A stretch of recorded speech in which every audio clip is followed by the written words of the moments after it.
আমি একটা রেসিপি বানাবো বন্ধুরা। দেখো এই কচুর পাতা দিয়ে, এই কচুর পাতা তোমরা কে কে চেনো, এটা কি বলে অনেক জায়গায় অনেক রকম নাম। এটা আমরা পদ্মমান বলে জানি। পদ্মমানের পাতা দিয়ে আমি বানাবো আজকে রেসিপিটা, তোমরা দেখতে থাকো। এখন এবার আমি পাতাগুলো ভালো করে কেটে নেব। চিংড়ি নিয়ে নিলাম আমি, ভালো করে পরিষ্কার করে খোলা ছাড়িয়ে নিয়ে নিয়েছি। দেখো চিংড়িটা দিয়ে দিলাম, মধ্যে গোটা রসুন আর কাঁচা লঙ্কা দিয়ে দিলাম, পেঁয়াজ দিয়ে দিলাম, জিরে গুঁড়ো দেবো। এখন ওই পদ্মমানের পাতাগুলো আমি কচুর যে শাকগুলো কুচে রেখেছিলাম এর মধ্যে দিয়ে দিলাম, পরিমাণ মতো লবণ দিয়ে দিলাম, ভালো করে এরকম মাখিয়ে নেব। খেতে হবে। দেখে এর মধ্যে কোনো লঙ্কার গুঁড়ো হলুদ গুঁড়ো দেবো না, যেহেতু ভর্তা হবে তো ওই জন্য আমি দেবো না। এটা পাঠিয়ে রেখে দেবো। তেল দিয়ে দিলাম।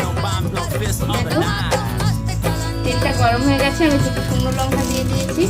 কালো জিরেটা একটু বেশি করে তোমরা দেবে। দেখো কালো জিরেটা মেন।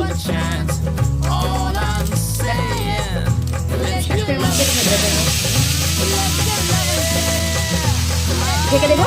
দেখো আর গ্যাসটা একদম সিমে করে দেবো, এরকম 5 মিনিট থাকবে।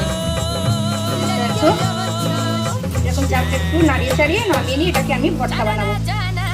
আর নামিয়ে নেবে, হয়ে গেছে। দেখো এটা গরম গরম এর মধ্যে পাত্রে আমি ঢেলে নেব।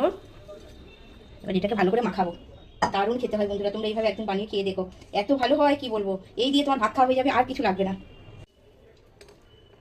দেখো আমার ভর্তা মাখানো হয়ে গেছে, ঠিক ভর্তাটা এরকম হবে। দেখো এইভাবে তোমরা একদিন খেয়ে দেখো, সত্যি বলছি তোমরা এর প্রেমে পড়ে যাবে। আজকের ভিডিওটা এই পর্যন্ত।